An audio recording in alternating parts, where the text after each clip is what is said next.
নিপীড়িত অনাহারী ভূমুক্ষ অন্নহীন নিরন্ন মানুষের মুক্তির জন্য সংগ্রাম করছে। দুনিয়ার বিভিন্ন স্বার্থ জাগতিক বিত্ত বৈভব সম্পদের মহাশিবিরের মধ্যে নাই। আজকে রাজনৈতিক অসৎ উদ্দেশ্যে সকল কোটি কোটি মানুষ যখন জাতীয়ত্বের স্বপ্ন দেখছে, রাজনৈতিক অসৎ উদ্দেশ্যে কিছু ব্যক্তিরা বিদেশি কোন চক্র বাইরের রাষ্ট্রবিরোধী আধিপত্যবাদী চক্রান্তের শিকার হয়ে যারা ফ্যাসিবাদ বিরোধী রাজনৈতিক দলগুলোর মধ্যে ঐক্য এবং বিভেদের বীজ ছড়াতে চান, তাদের কাছে আমরা আজকে এই সম্মেলন থেকে আহ্বান জানাই। এই পথ অকল্যাণের পথ, ক্ষতির পথ, ভাঙনের পথ, বিভেদের পথ। জাতীয় ঐক্যের এই আহ্বানে নতুন অন্তর্বর্তীকালীন সরকারের দায়িত্বে একটি নির্বাচিত সরকারের ব্যবস্থা হস্তান্তরের অভিযাত্রাকে যদি কোন চক্রান্ত থামিয়ে দিতে পারে, অন্তর্বর্তীকালীন সরকারকে যদি ব্যর্থ করে দিতে পারে, মনে রাখবেন জাতির জন্য একটি মহা দুর্যোগ অপেক্ষা করছে।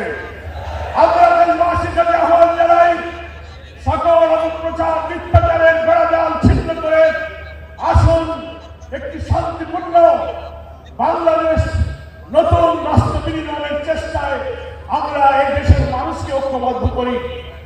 প্রায় 2000 ছাত্র জনতার রক্ত, 30-40 হাজার আহত ছাত্র জনতার যে আকুতি, তাদের চোখের পানি যেন রক্ত এখনো শুকায়নি।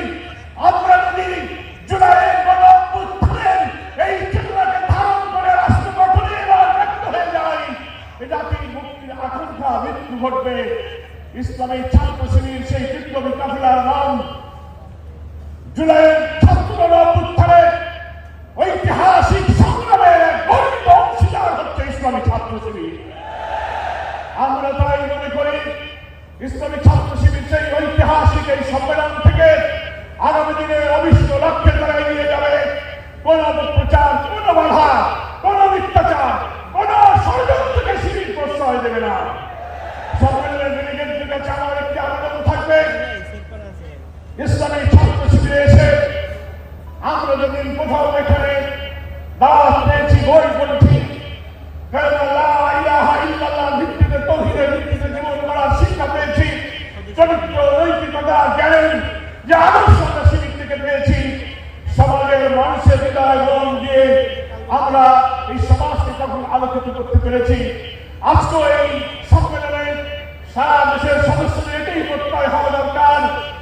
আজকে আমরা যারা ছাত্র আছি, কিছুদিন পরে ছাত্র জীবন শেষ হবে, আমরা কর্মজীবনে, সামাজিক জীবনে, পেশাগত জীবনে, রাষ্ট্রযন্ত্রে যেখানে যাই না কেন, আমাদের মনে রাখতে হবে ইসলামী ছাত্র শিবিরে আমাদের চরিত্র, যে নৈতিকতা, যে জ্ঞানের অনুশীলন পেয়েছি, রাষ্ট্র সমাজ পরিবারে যেখানেই আমরা শেখ হই না কেন, আমরা সেই জায়গাকে এই শিবির থেকে আহরিত ওই শিবির জ্ঞানের উচ্চ মহান আল্লাহর নাজিলকৃত কোরআনের সেই জ্ঞান, সুন্নাহর সেই চরিত্র এবং আলো দিয়ে আমরা যেন সমাজকে আলোকিত করতে পারি।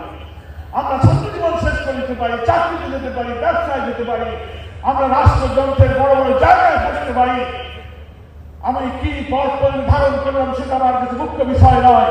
মুখ্য বিষয় হবে আমি এখান থেকে যে আদর্শ, যে শিক্ষা, যে জ্ঞান লাভ করেছি, আমার ব্যবহারিক জীবনে, পারিবারিক জীবনে, সাংগঠনিক জীবনে, রাষ্ট্রীয় দায়িত্বে, ব্যবসায়, বাণিজ্যে এবং সমাজের মানুষের কাছে গিয়ে আমৃত্যু যেন এই জ্ঞান, এই আদর্শ, এই চরিত্রকে আমি যদি কাজে লাগাতে পারি, তাহলে এই জাতির মানুষ বুঝবে শিবিরই হচ্ছে একটি আদর্শ শিক্ষা প্রতিষ্ঠান। কোন অপবাদ এই জাতি মেনে নেয়নি, ভবিষ্যতেও মেনে নেবে না। আমার বক্তব্য দীর্ঘায়িত না করে এই কথা বলে আমি শেষ করতে চাই। ইসলামী ছাত্র শিবির 1977 সালের 6 ফেব্রুয়ারি এই যে শহীদের রক্তে লাগানো রক্ত পিচ্ছির পথ বাড়ি আজকে 24-এ এসে একটা গণঅভ্যুত্থানের পর নতুন ডাইমেনশন, নতুন অভিযাত্রায় শুরু করেছে। এই অভিযাত্রা আর রুখতে পারবে না। একটি নতুন রাষ্ট্র বিনির্মাণে ইসলামী ছাত্র শিবির জুলাই অভ্যুত্থানের মতো গর্বিত অংশীদারের ভূমিকা ইনশাআল্লাহ পালন করবে। শিবির হবে আদর্শ মানুষ, শিবির হবে সমাজ গড়ার আদর্শ কারিগর। আজকের এই সম্মেলনের এটাই হোক প্রত্যয়, এটাই হোক অঙ্গীকার। এই আশাবাদ ব্যক্ত করে আমি আমার বক্তব্য শেষ করছি। আল্লাহ হাফেজ।